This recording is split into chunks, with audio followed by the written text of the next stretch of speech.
اور آج کے روز 9 محرم الحرام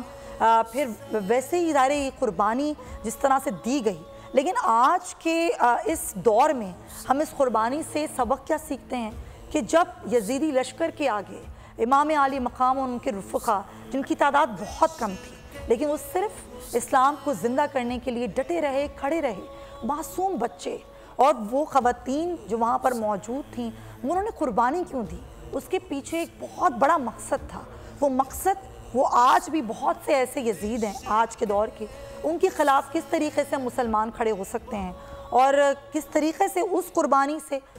جو امام حسین علی مقام نے دی وہ آج ہم اس سے سبق لے سکتے ہیں۔ سرور عسکری صاحبہ سے بات کریں گے اس پر۔ سرور صاحبہ،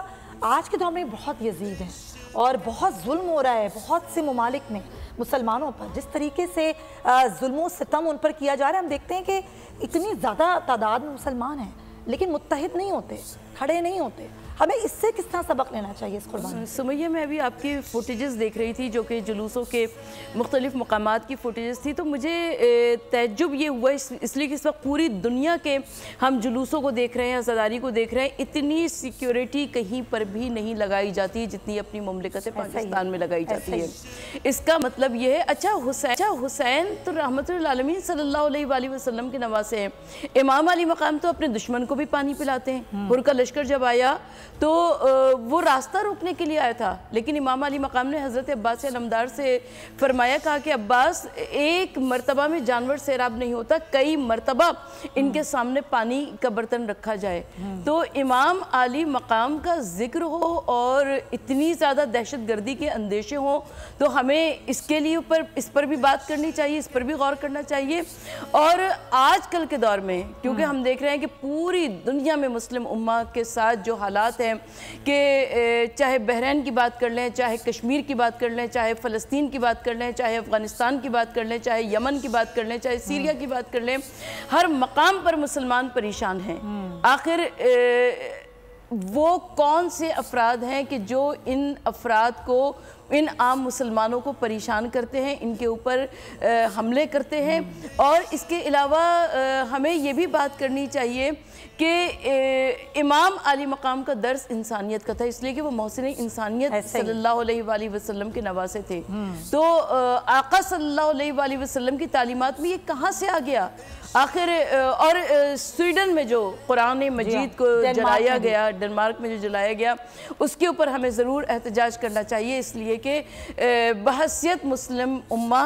اس وقت ہم اگر ایک نہ ہوئے تو ہماری داستان تک بھی نہ ہوگی داستانوں میں۔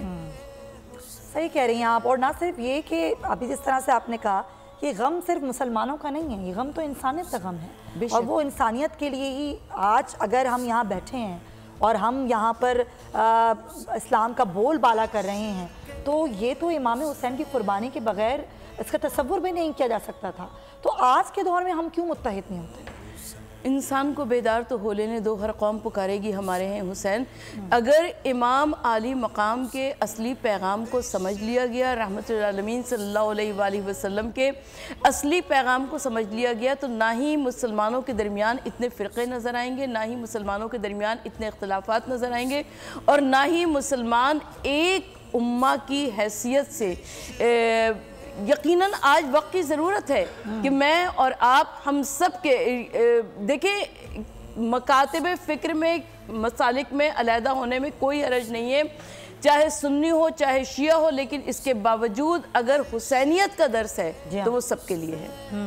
اچھا، ابھی ہم یہاں پہ بات کر رہے ہیں کربلا میں جو خواتین کا کردار تھا وہ بھی بڑا اہم تھا۔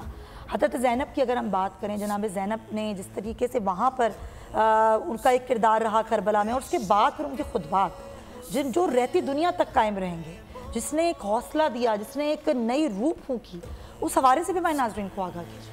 جب امام علی مقام 28 رجب کو مدینے سے چلے تھے تو بہت سارے افراد مدینے کے لوگ آئے تھے اور انہوں نے کہا کہ فرزند رسول، کیونکہ امام حسین علیہ السلام نے صاف صاف فرما دیا تھا کہ میں امر بالمعروف اور نہی عن المنکر کے لیے جا رہا ہوں، تو امام علی مقام کے پاس بہت سارے افراد آئے اور کہا کہ فرزند رسول اگر آپ جا رہے ہو تو جائیے، لیکن عورتوں اور بچوں کو ساتھ لے کے نہ جائیے، دھوپ کی سختی ہے، دھوپ کی شدت ہے۔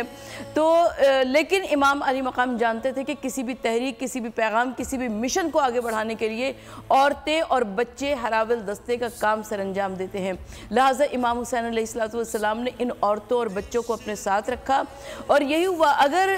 عورتیں اور بچے ساتھ نہ ہوتے امام علی مقام کے تو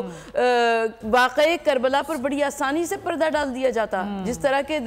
بازار شام میں، بازار کوفہ میں اعلان ہو رہا تھا کہ ایک باغی نے خروج کیا تھا اور اس باغیوں کے سر کاٹ کر ان کی ناموس کو لایا جا رہا ہے، لیکن جناب زینب کبریٰ سلام اللہ علیہ ہمارا سلام ہو ان کے اوپر کہ انہوں نے عظیم خطبات ارشاد فرمائے، اور ایسے عظیم خطبات ارشاد فرمائے کہ جو مولائے کائنات کا نابینا صحابی تھا وہ کہنے لگا کہ کیا آج بازار میں علی آ گئے، اس لیے کہ وہی انداز، وہی گفتار، وہی آواز، وہی لہجہ، اور کیوں نہ ہو کہ شاعر باپ کی شاعرہ بیٹی جناب زینب ہے، فصاحت و بلاغت کے پیکر باپ کی فصیح و بلیغ بیٹی جناب زینب ہے، مولائے کائنات علی مرتضیٰ نے کی بیٹی ہونے کی حیثیت سے جناب زینب سلام اللہ علیہ نے جس وقت شام کے دربار میں خطبات ارشاد فرمائے ہیں تو یزید تخت پر بیٹھا ہوا تھا اور اس کی بڑی شان و شوکت تھی، اور وہ اپنے طاقت کے نشے میں، اس گھمنڈ میں، اس زوم میں مبتلا ہو کر یہ سمجھ رہا تھا کہ خدا نخواستہ جیسے اس نے آل رسول کو رسوا کر دیا ہو، ذلیل کر دیا ہو، لیکن ہمارا سلام ہو جناب زینب کبریٰ سلام اللہ علیہ پر کہ انہوں نے وہ عظیم خطبات ارشاد فرمائے۔ جب یزید نے پوچھا کہ کچھ دیکھا تم نے، تمہارے ساتھ خدا نے کیا کیا، جناب زینب سلام اللہ علیہ نے ایک جملے میں بات کو تمام کر دیا کہ میں نے کربلا میں سوائے خوبصورتی کے جمال الہی کے کچھ نہیں دیکھا، حضرت عباس کے بازو کٹنے کیا جمال الہی ہے، حضرت علی اکبر کے کلیجے پہ برچھی کا پھل لگنا کیا جمال الہی ہے، امام علی مقام کے لاشے پر گھوڑے دوڑنا کیا جمال الہی ہے، مگر جناب زینب کبریٰ یہ بتا رہی ہیں کہ جب اللہ کی مرضی شامل حال ہو تو پھر اللہ کی مرضی میں بڑی سے بڑی مصیبت آئے وہ حسن اور خوبصورتی کا درجہ رکھتی ہے۔ جامعات میں چلتا گورکھ دھندا،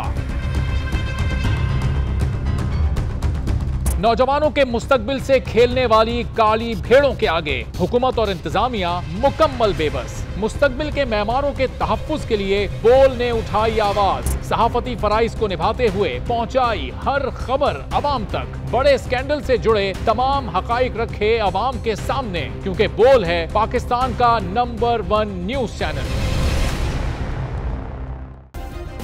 سبسکرائب کریں اور بیل دبائیں تاکہ کوئی خبر رہ نہ جائے۔